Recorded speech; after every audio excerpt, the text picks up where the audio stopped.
Now, I've written the intro. Amazing. Done that before. We talk about anything. Have you got any tech adventures? Any banter to talk about? Well, doing G2G next G. Oh, well, let's week. mention it's the last show, eh? Last show, yeah, that'd be good to mention.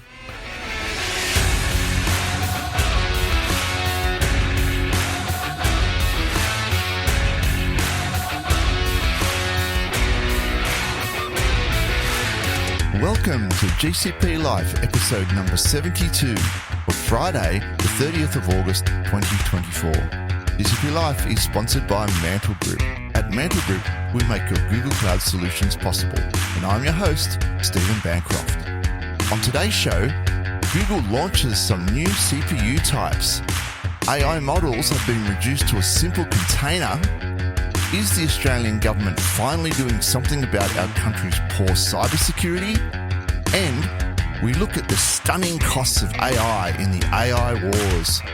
But before we get to any of that, I'd like to introduce the co-host of the show, Adish Panther. How are you, Adish? I'm good, thanks, Spanky. Good to be back after missing the last show. How are you? Back in the hot seat. Yeah, no, good. We pulled in Ian Brown there last week and we had a blast, I tell you what. Yeah, I missed that one. While you were under the weather, yeah. Yeah, no, the show must go on. We always publish, and I gave him a quick ring there at the last minute and said, "Hey, quick, Adish is crook. Let's get someone. Can you get in?" He's like straight away. I didn't even finish asking the question as we said in the show, and he was in there. So that was a lot of fun. Yeah, all right. Well, before we kick off, we'll just do a couple of tech adventures and a few things that are going on. Look, I haven't been doing much. My tech adventures at the moment have been, I've got an old Commodore 64 lying around and I want to get it up and working again. And I got it down out of the shelf and I looked at it and that's as far as it's gone. And I got it out and looked at all the parts and I think I'll just start with cleaning everything up. I want to get it running again and have a bit of retro vibes.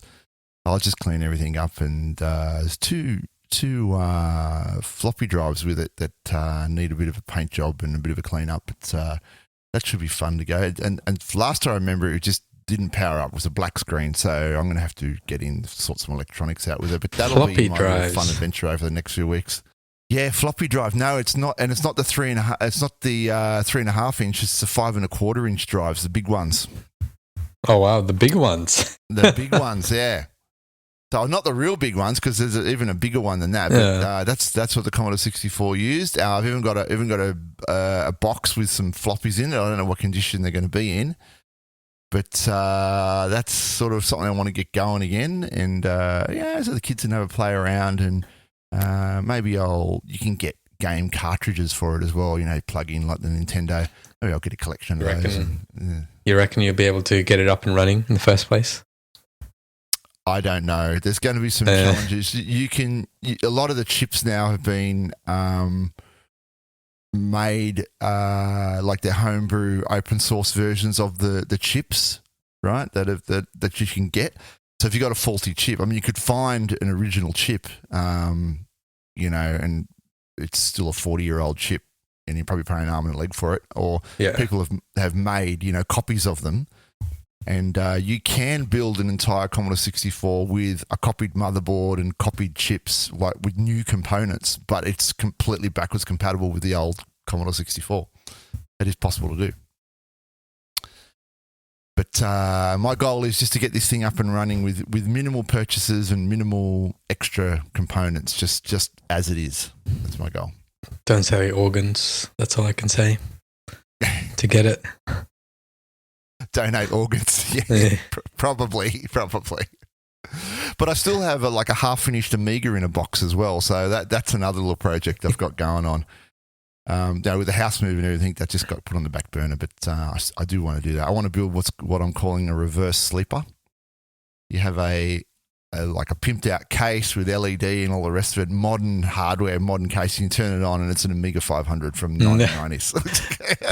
It's a true Trojan horse. It's a true Trojan horse, exactly. Well, my tech adventure has been more on the modern side, not, coming back to the current world.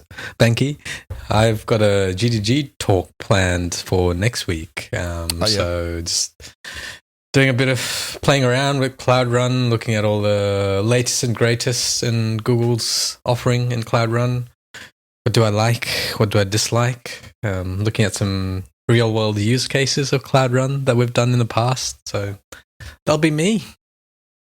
Yeah, well, we'll get onto the community news later, and we'll cover that item off there. But before we get on with the main part of the show, we do have some housekeeping items and some news to announce.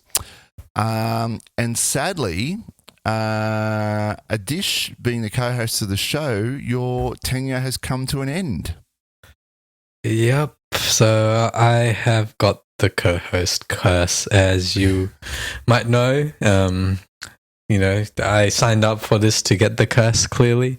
No, just kidding. It's been a pleasure working with you, Banky, in the last couple of months. Thoroughly enjoyed the show, and, just having our chats every fortnight. But yeah, my time at Mantle Group is coming to an end. So I will be off the show. But equally, I think, Banky, you have another news as well. Yes, and to go along with that, we are announcing that this will be the last episode of GCP Life. For many reasons. But it's becoming more difficult to find co-hosts that are suitable. That's one of the main reasons.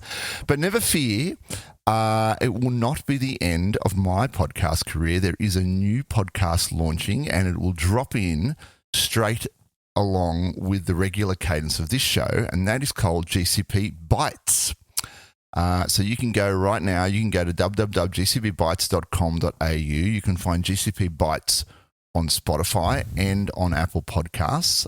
You should even be able to find it on YouTube at this point.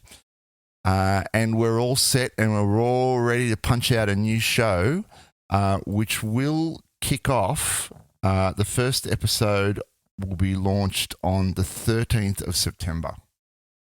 And you'll find my usual social media posts for that.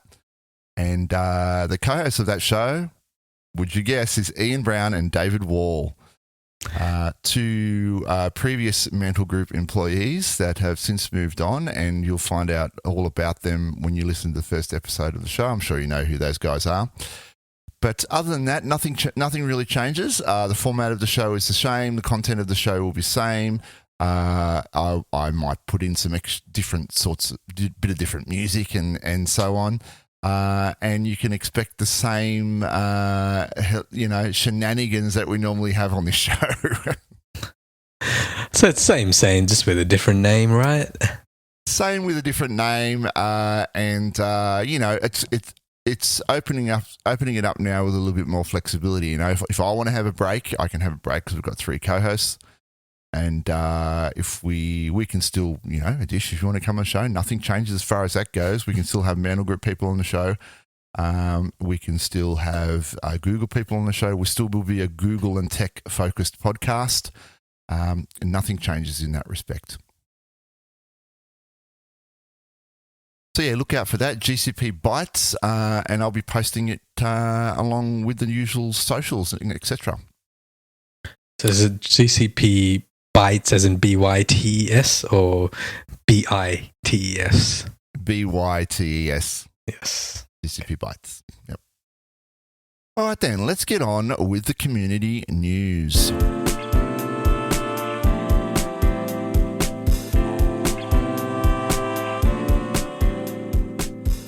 Yeah, so community news, we've got a GGG Cloud Sydney monthly meetup for September on the 3rd of September, Tuesday, in the Mantle Group office. Got 3 different talks. One is automating static AI website deployment with Cloud Build by Pradista Bista, a newly minted GDE, I hear. Another one is parallel file upload to GCP storage using Golang by Tushar. And the third one is by yours truly. It will be around Cloud Run and how you can leverage Cloud Run to do awesome things. So yeah, that's the community event. Come around, say hi if you're in Sydney. There's a raffle as per usual for 2 JetBrains IDE licenses. There's free food and drinks as usual. Just a great night to talk all things GCP, all things technology, really. Sounds like a fun event, and that's just reiterating, the 3rd of September from 5:30 to 8 at the Mantle Group office, which is level 21, 580 George Street in Sydney. I'll put a link to that in the show notes. All right, let's get on with the news items.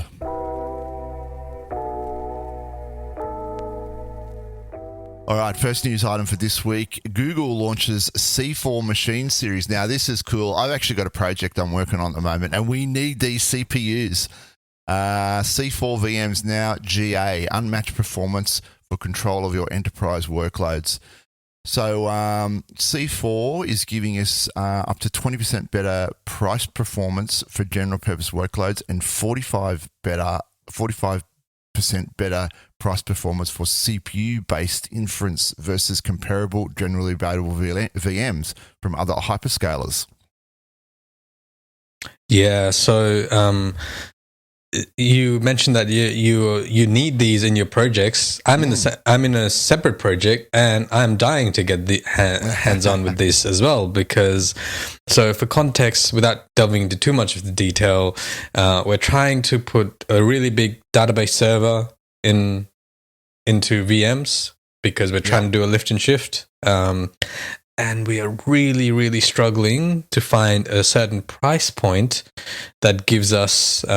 You can choose C3 or N grade machines, but what we found was their performance were really being throttled when we didn't have a certain disk size. That is not the case with C4 machines. So the price to performance ratio for us was like, we'd be paying almost, half the price if we had access to C4 machines. Right. This is because you're getting that Hyperdisk Extreme, right?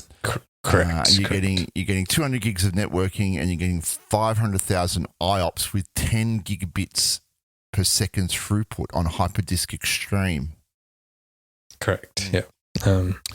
That's. I believe Hyperdisk Extreme you can still connect with other machine types, but it's just the price to performance ratio. Yeah. That's. And C4s will scale up to 192 vCPUs with 1.5 terabyte of DDR5. Wow, that's significant. Yeah.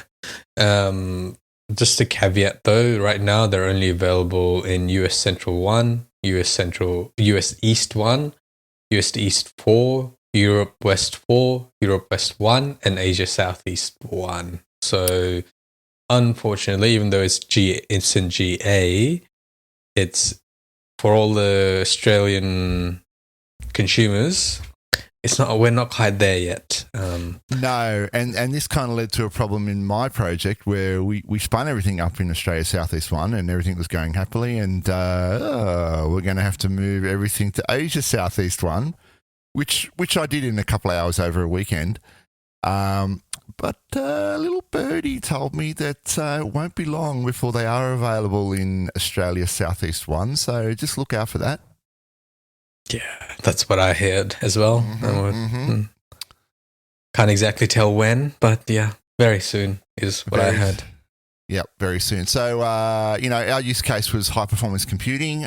We need to spin out thousands of cores and needed a really high-performance, CPU and throughput, and these fit the bill perfectly. Yeah, and some of the stats are, the CF4 VMs, they, in some comparisons that Google did, were 61% faster in single-thread performance compared to N2. So that's, you can probably get a gauge of how much of an improvement this gives us. Yeah, absolutely.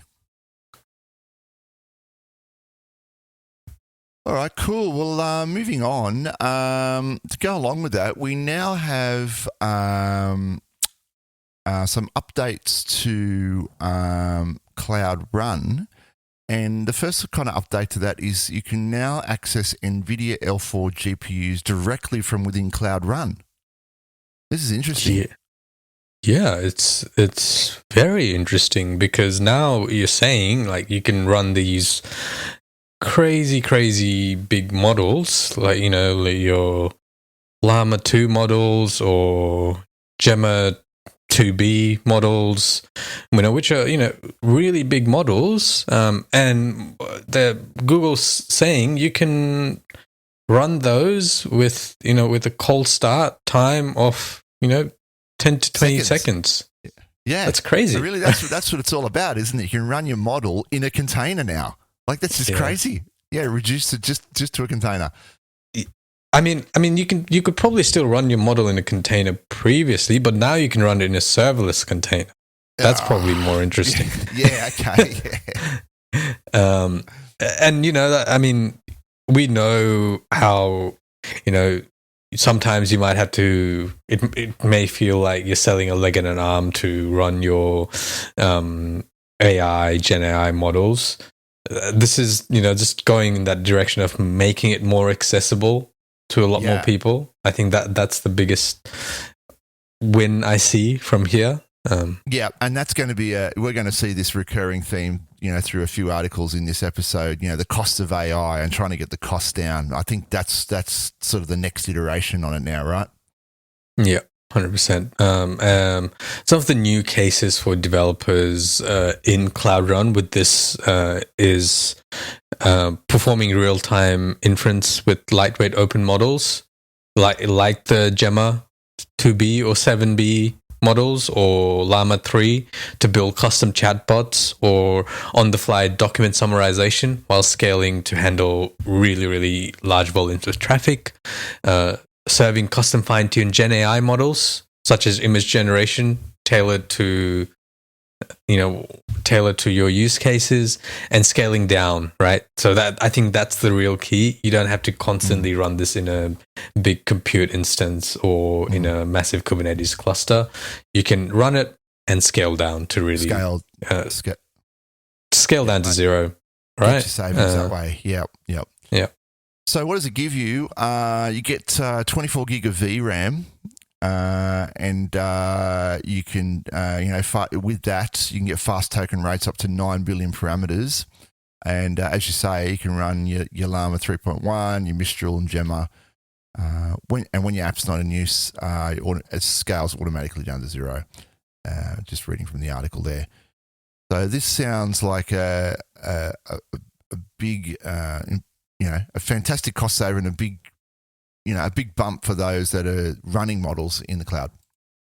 Yeah, and it feels like Google's really pushing Cloud Run to be their flagship service that you can throw a lot of things to, especially with, I don't know if we talked about in the last show, but there are essentially Cloud Functions is also going to be Cloud Run soon. So yes, that's what I was going to say. To go along with this now, we've got Cloud Functions. I believe it's Cloud Functions 2nd Gen is now Cloud Run, right? Or Cloud Run Functions. Correct. They've kind of conflated the two terms, but it's Cloud Run Functions, Yeah, well, Cloud Functions 2nd Gen was already running Cloud Run under the hood. I think they just rebranded it to be Cloud Functions Run or Cloud Run Functions. One of those two names. I can't remember off the top of my head. But I think the biggest takeaway for me was like, it feels like we're slowly just phasing out Cloud Functions and just putting everything in Cloud Run and making Cloud Run just this beast that can do a really simple web page and also run Gen AI models. Yeah. Well, I had the need to convert some Gen 1 functions to Gen 2 earlier in the week, and I did that. And sure enough, when you do it, Cloud Build goes away and builds a container, and you can see it. You can see the container running in Cloud Run, but it also appears as a function. So, they've integrated the two together like that. And how complex was that, out of curiosity, to move Gen 1 to Gen 2? piece of cake. Piece of cake. I was expecting a whole lot of complex things. I did it in Terraform. To cut a long story short, all I had to do was add a V2 to the resource blocks. And then I had to set, how you set the invoker permissions to say all users. So the Cloud Run, so for first gen functions, the invokers, because it was a publicly available HTTP trigger, the invoker for Gen 1 functions was all users. All I had to do was also set the invoker for Cloud Run to be all users to allow it to be publicly run, and basically flip it over to V2, and that was kind of it. I did have, for my particular function, I did have to rev the Python version and bring it up to 3.9, which meant I had to do some funky stuff with the requirements because the Flask framework needed to be within a particular version. But other than once I figured that out, piece of pie, really. Upgrade your functions to Gen 2. You get a chance then. So, go and check that out. Link in the show notes. There's one blog article that covers the two there. There's also a blog article on the LLMs in Cloud Run as well. Definitely interesting stuff. All right, moving on.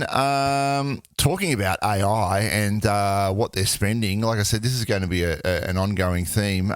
Google to spend $1 billion, $1 billion to power cloud and AI growth in Texas. One state in the US, they're pumping $1 billion into their already existing data centers that are there. Yeah, again, comes as no surprise if you've been following this show for a while. Every other week, it feels like we hear Google investing more and more into their data centers. As cloud computing, just Gen AI, any compute is taking over and going off the ground. We just need more compute, more power, more investments from the hyperscalers, right? So that's right. Yeah. And this article does specifically call out that they're doing this to meet the demand for Google Cloud's AI innovations. This increases Google's investment in Texas to more than $2.7 billion. So, they already had invested a fair bit previously. Yeah. Yeah. And, they call out in this article the power consumption as well, which, we've had discussions on. It's expected that a total of 375 megawatts of carbon-free energy will be provided. So the energy we use to support the data center operations in Texas. So they're trying to run these things as green as possible, and not pollute the world. Let's hope. Yeah, Google has a carbon neutral aim by 2030. I'd like to say off the top of my head. Mm-hmm. So I think it aligns with the global, strategy as well. Objectives, yeah. I think this just leads on very well with the next article that we're going to talk about. It does indeed, and that is the astronomical amount of money that's being spent on cloud globally, and we'll get on to the actual amount that's spent on AI later, but globally, the cloud is just going through the roof. To take a quote from this article here, this is Canalys. Global cloud spend leaps 19% in Q2 2024.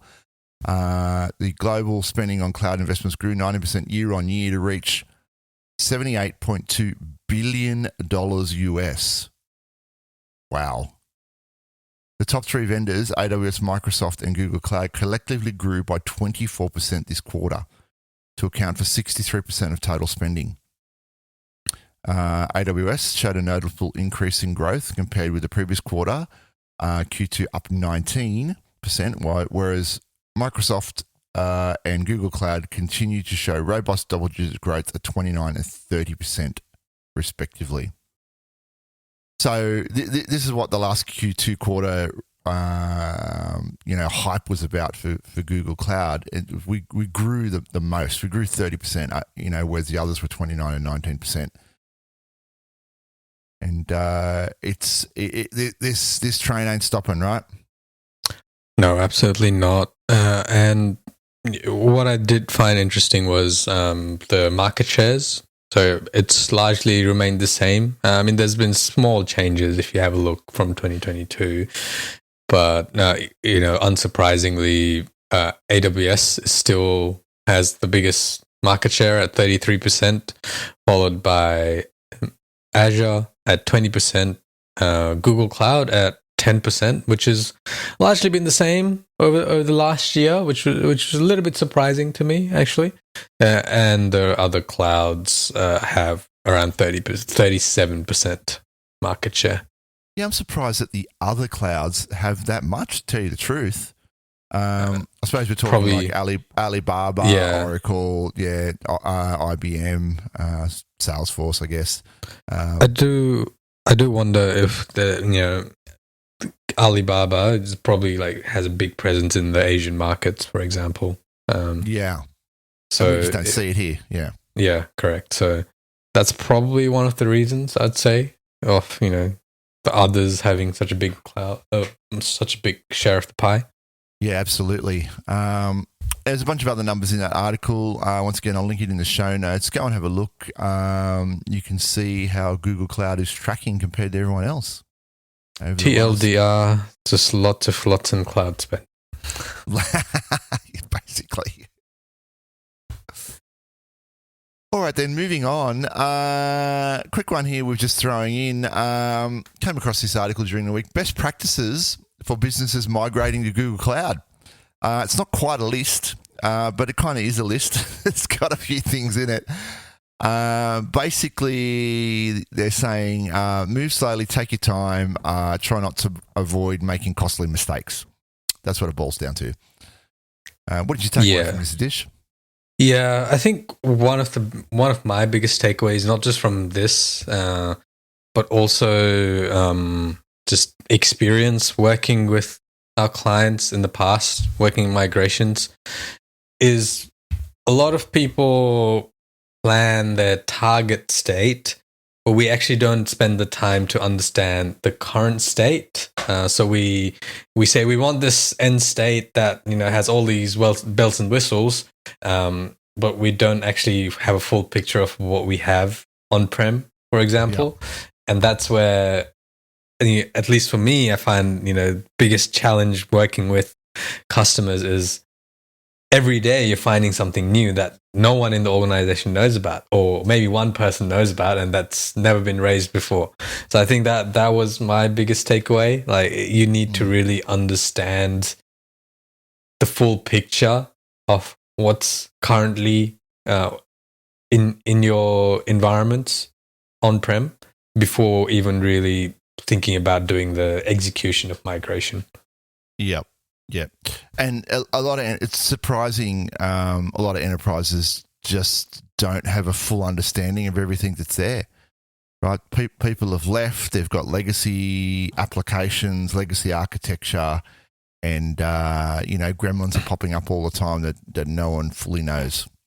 Yeah, and a lot of the times the scenarios are more like, it just works right now, and as soon as we remove something, then things break, right? So you don't know what actually caused things to break, and once we start moving things from on-prem to Google Cloud. And one other call out from this article is the journey doesn't necessarily end after you migrate your workloads from from on-prem to the cloud.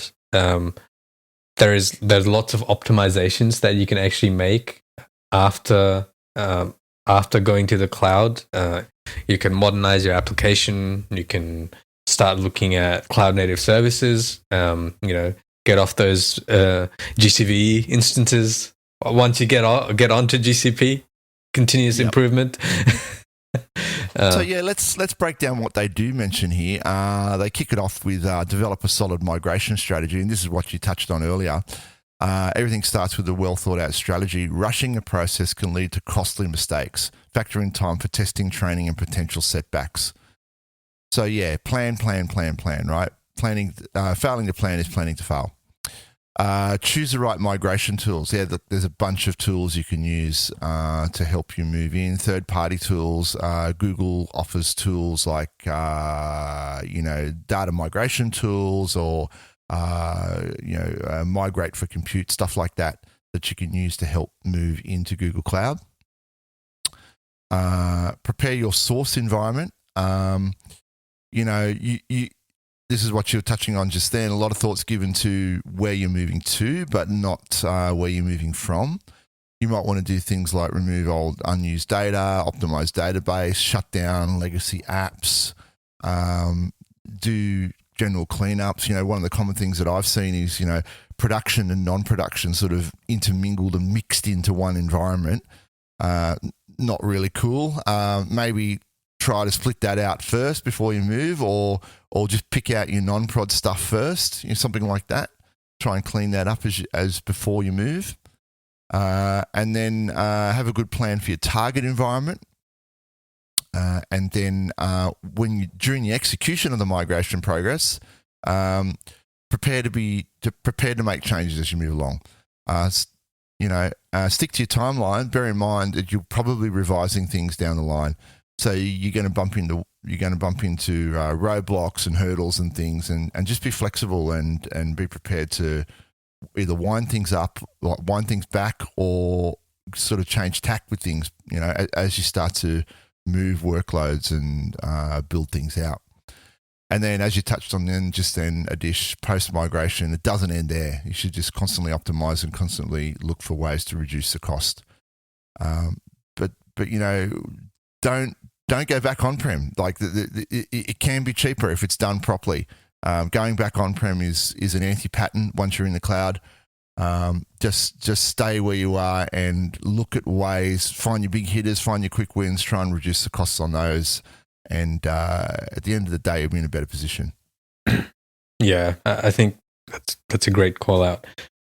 Cloud, when not managed well, can be really, really expensive as well. And that's where you need to have a good grip and understanding of environments when you're in cloud. Have stringent monitoring alerts for costs, quotas, because you're going away from this, from your infrastructure, your technology infrastructure being a capital expenditure, to your infrastructure, cloud infrastructure, your IT infrastructure being a operational expenditure, because it's in the cloud. You get a monthly bill. You don't have to manage servers. That comes with its risk. But when you can get it right, it comes with a lot of benefits as well. Absolutely. All right. Well, with that said, let's move on. Let's move on to a couple of interesting items. So US Appeals Court revives Google privacy class action. This is a US Appeals Court said Google must face a reviewed lawsuit by Google Chrome users who said the company collected their personal information without permission. There was a case last year. Google's agreement last year to destroy billions of records to settle a lawsuit claiming Alphabet Unit tracked people who thought they were browsing privately, including in Chrome's incognito mode. So this is on top of that. It was previously the lower court judge who previously dismissed the class action should have assessed whether reasonable Chrome users consented to letting Google collect their data when they browsed online. So what's happened this time is the Google is collecting users' browsing data even if they've not logged in or elected to sync. Yeah, that's scary stuff, right? It's scary, but not surprising. How many times have you said something really random and all of a sudden you start getting ads about those things on your Chrome, right? So I'm not totally surprised by what's being claimed here. But yeah, that's scary stuff. I'm just interested what made the this case reopened? Was it like a reappeal from affected people, like a class action? That's what I'm not certain about. But the article mentions that the proposed class covers Chrome users since July 27, 2016, who did not sync their browsers with their Google account. So if you didn't sync your accounts, your data was still being collected, allegedly being collected by Google. That's right. Because it was dismissed in December 22. So curious as to what reopened this case, or was it just a reappeal at a higher court? It's not clear in the article what that is. But they found themselves over hot water again. Over collecting data that goes against their own privacy policy, right? So, the judges said they said Google should have honoured Chrome's privacy notice, which said to users, don't need to provide any personal information to use Chrome, and Google will not receive such information unless they turned on the sync function. Yeah. But apparently they did. Yeah. Surprise, surprise. Yeah. So we'll keep an eye on this case. It looks like it's dug up an old wound, and it could. Yeah, look, I don't know. I think these things. They're quite often not a problem. Google will just throw lawyers at it until it goes away, basically, try and settle out of court. But if it's been going since 2016, it could be a lot of people, though. Yeah. Right? It could be a big problem. Yeah, I mean, the more people that's affected, the weaker Google's case becomes, right? All right, then. Moving on with a couple of security items. Google Cloud unveils new convergence-focused security features. Now, they've launched a bunch of new features here. This was at Google's annual Cloud Security Summit. And Google Security announced 3 main new capabilities. A Mandiant Custom Threat Hunt, new Security Command Center capabilities, and Chrome Enterprise Premium updates. What do you think of these? Yeah, they're very, I think Google's really pushing security as being one of the key differentiators, I think, as a cloud service provider. So no surprises to some of these new capabilities. So Security Command Center is Google's secure enterprise grade GCP security monitoring offering, and they've made lots of new announcements for that. So one of them is never before seen toxic combinations that create vulnerabilities and allow access to vulnerable resources. So the ability to surface those things.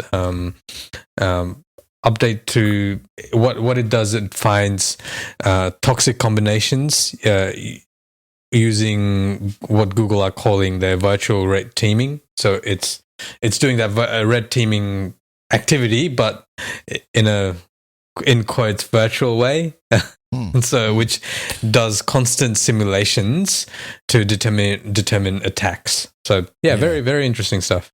Because we see this all the time, right? I mean, quite often they'll use multiple CVEs or multiple vectors to combine to get an attack solution, right? Yeah. So they're trying to figure out, or figure out is probably the wrong word, trying to do lots and lots of simulations to, figure out attack scenarios, essentially.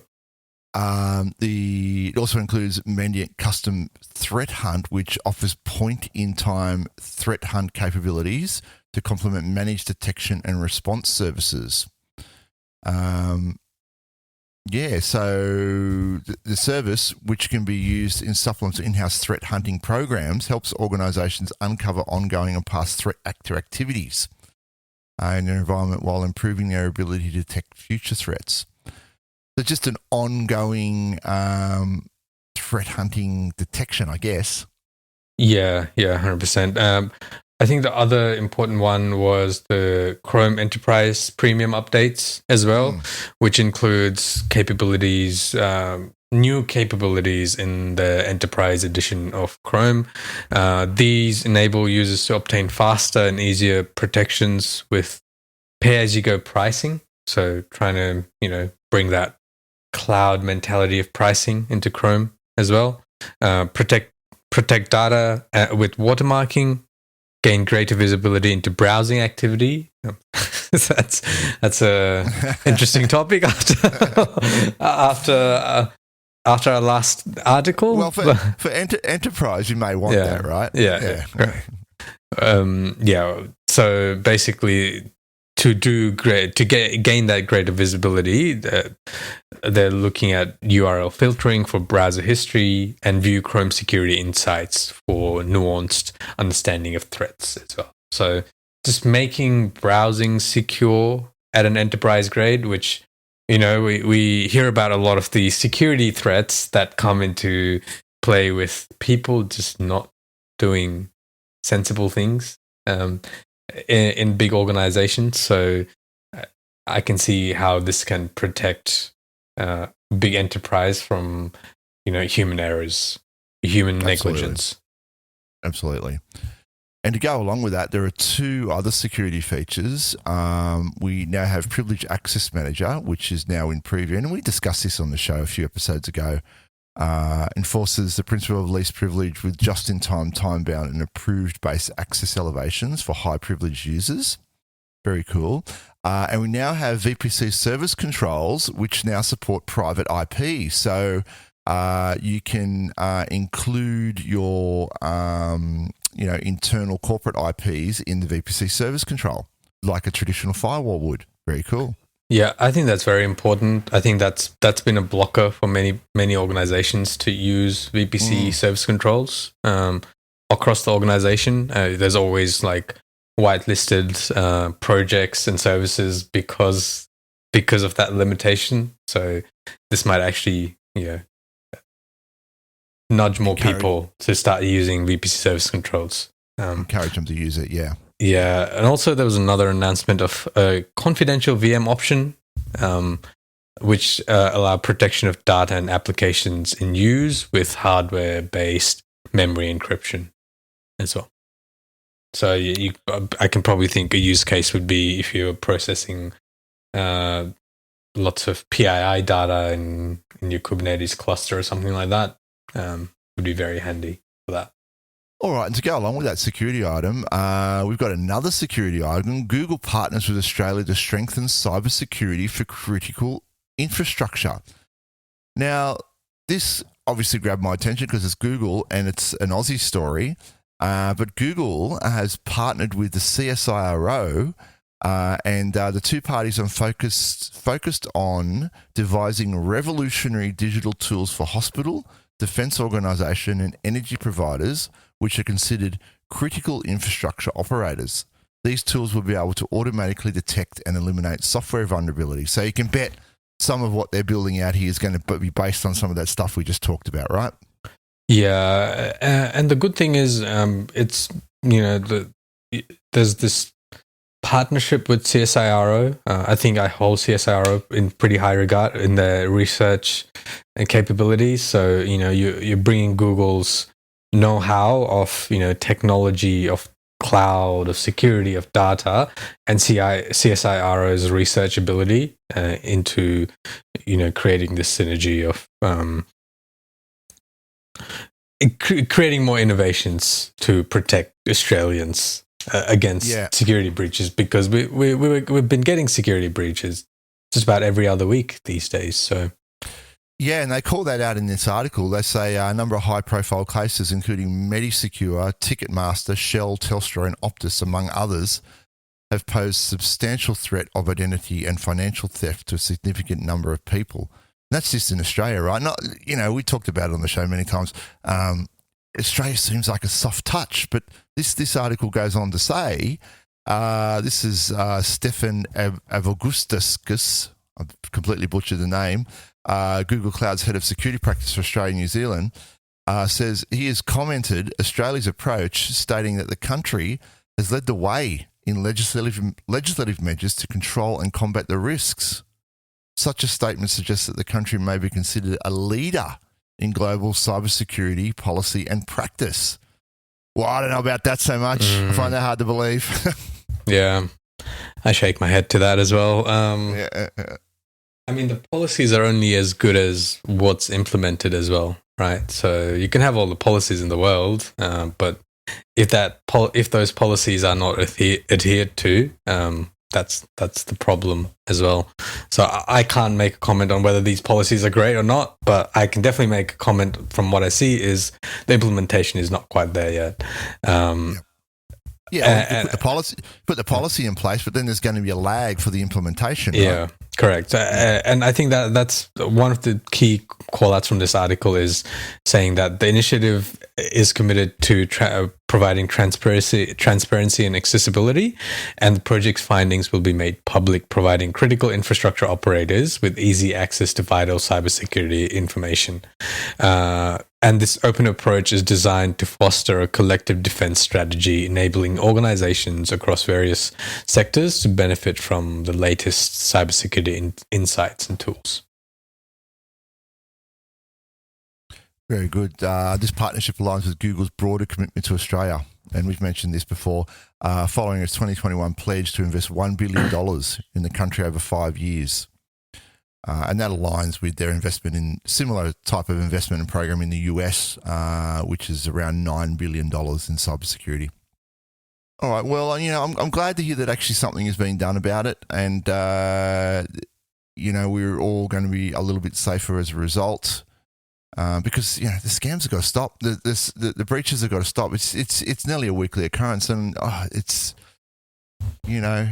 frightening to think that your data's out there and it can be exposed in such a way.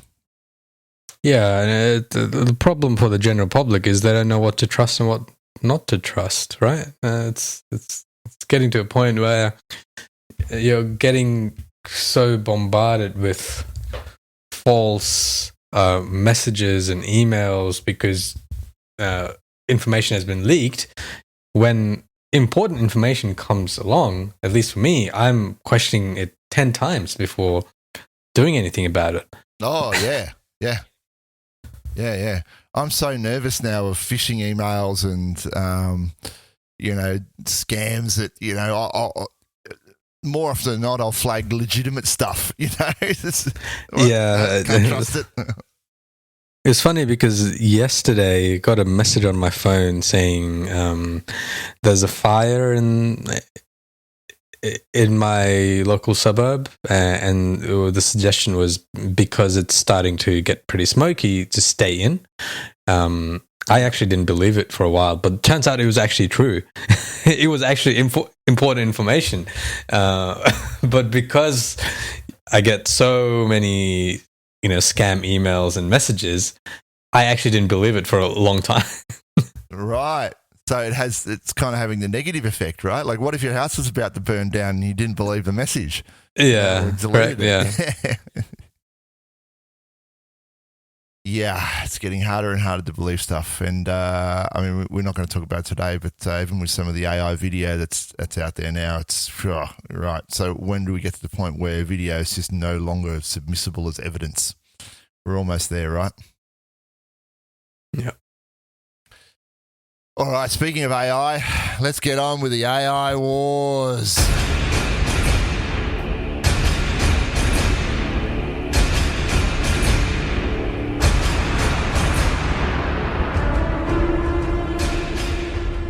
First story in the AI wars is the stunning costs of AI. AI revolution's stunning costs. Microsoft, Amazon, Google, Oracle investing $225 billion over 12 months. I mean, that is staggering, really. Here's an article from the Cloud Wars. And he goes on to say, what I find intriguing is the big new challenge created by that whopping level investments from those 4 hyperscalers who cannot afford to simply pass on all of those costs along to their customers. Now, this gets back to what we were talking about at the top of the show. So they're spending all this money, right? We just said $225 billion over 12 months. But here's the thing. if all of those costs were passed on to the people that actually used it, you wouldn't pay it, right? They couldn't afford to do it, right? They're investing in the hyperscalers are investing in the future of AI and hoping that it gets somewhere, right? And the only thing that they've got to do, what they've got to try and do, is get the costs down, the actual running costs of this thing down, so that they can get it out to the mass market. Yeah, 100%. And the other side to that coin is the hyperscalers cannot afford to not spend as well, because if they're not spending on the latest and greatest, they'll be behind the competition. So customers won't actually be onboarding to their systems if they don't do the innovation and spending on all the infrastructure, right? So it's an arms race, right? Unfortunately, it costs a lot, right? It costs a heap to do this. And we live in a world now where people basically expect stuff to be free. That's kind of where we're at, right? Like, music costs next to nothing now. There's so much free stuff on the internet. You know, that piracy's rife. People get stuff for free that way. They're not going to be forking out hundreds of dollars just to, you know, tinker around and create a few AI images or 2-second video clips. Yeah, 100%. And some of the interesting numbers that I found here was just looking at Q2 spending and looking at the 4 big spenders there. Microsoft at 19 billion, Amazon actually at 17 billion, Google at 13, and Oracle at 7 billion. What I found interesting was Amazon's name there. Yes, they're big, but we normally don't hear a lot about Amazon when it comes to their AI capability. But I guess they're really trying to catch up to Microsoft and Google right now. Yep. Started a little bit later than those two, and started, even in AWS, the AI features came out a lot later compared to Google GCP or Azure. So they're probably trying to spend a lot more to catch up to those hyperscalers. And here's a little anecdote, a personal anecdote. You know, I'm watching there on YouTube. Got the app on the TV, so I don't have the ad blocker on the TV. And getting ads for Microsoft Azure AI and Amazon AI, but not getting ads for Google AI. On YouTube. What's going on there? On YouTube.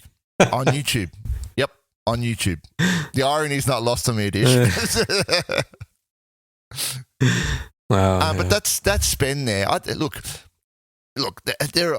In my book, that's all even Stevens, and I think Google's getting the biggest bang for buck. To be honest with you, Microsoft obviously has the spotlight with ChatGPT, but Google was working on this a long time before the other hyperscalers were, and only spending $13 billion, and they've got a model that's competitive.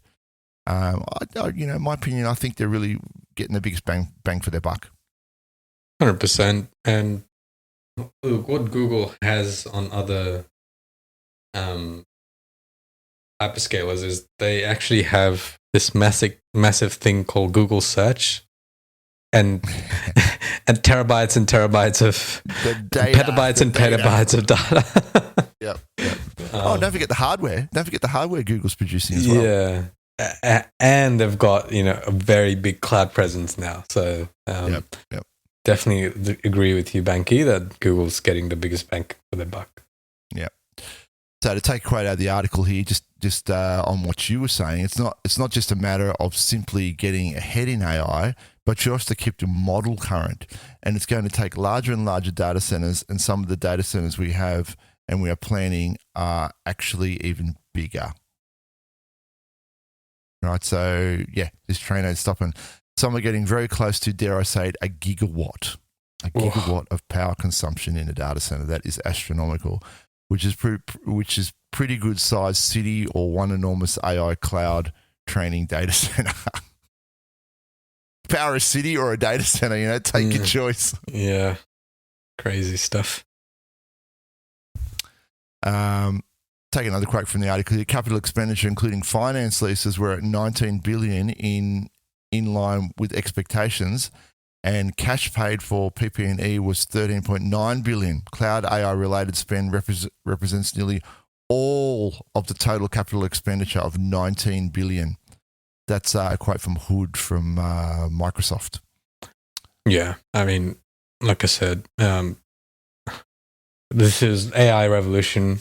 Like I said, is probably, we can agree, is probably the biggest change that we're seeing in technology in a long, long time. So if you want to be the best, you got to fork out the dollars, right? So that's it. It's the arms race. Yep. Yeah, it's Absolutely. the arms race. All right, link for that in the show notes. And on that, we might wrap things up, hey? It's been a great show. Absolutely. Thoroughly enjoyed the show. Unfortunately, the last show of GCP Life. Yes. Lots of great memories. It's been a ride. It's been a learning experience for me, and it's really set me up for the new show as well. And we were able to get things in place and get things to launch really quickly. But with the new show, GCP Bytes, expect more of the same. Expect to be kept up to date with the latest on Google Cloud, and keep across the personalities on the show as well, and get the latest in what they're doing. But as for you, Adish, it's been fantastic working with you over these last few weeks, or how long have you been here now? A couple of months. And I wish you all the best on your future endeavour. Absolutely. Thanks a lot, Banky. I still remember when I first joined, at the time, Kasna or Manta Group. I think you were the first person I had a project with. It was the old Thea project, if you remember. That's right. Yes. That's when I was brand new to cloud. Yep. Yeah, you were fresh-faced, brand new to cloud, and we got together and punched out some Terraform and did a couple of things on that platform that hadn't been done before. We had to figure out some stuff, but we got there in the end. Yeah, and funnily enough, we were doing AI before AI was cool. We were doing like document scanning and getting all the information out of documents, which is what all this Gen AI stuff is trying to do right now. That's right. Yeah, that was early days of AI, wasn't it? Yeah, detecting and reading documents in real time. Well, all right, don't forget, I guess I could do this for the last time. You can contact the show, gcplife@mantelgroup.com.au, or if you want to contact the new show, it's going to be contact@gcpbytes.com.au. You could go there. You can go to YouTube to find the show on YouTube, start the discussion there. You can find the new show on YouTube as well. And don't forget, the sponsor of this show is Mantle Group. At Mantle Group, we make your Google Cloud solutions possible. I have been your host, Stephen Bancroft. And you have been our co-host, Adish Panta. It's been fantastic, guys. We'll catch you on the other side. Bye. See ya.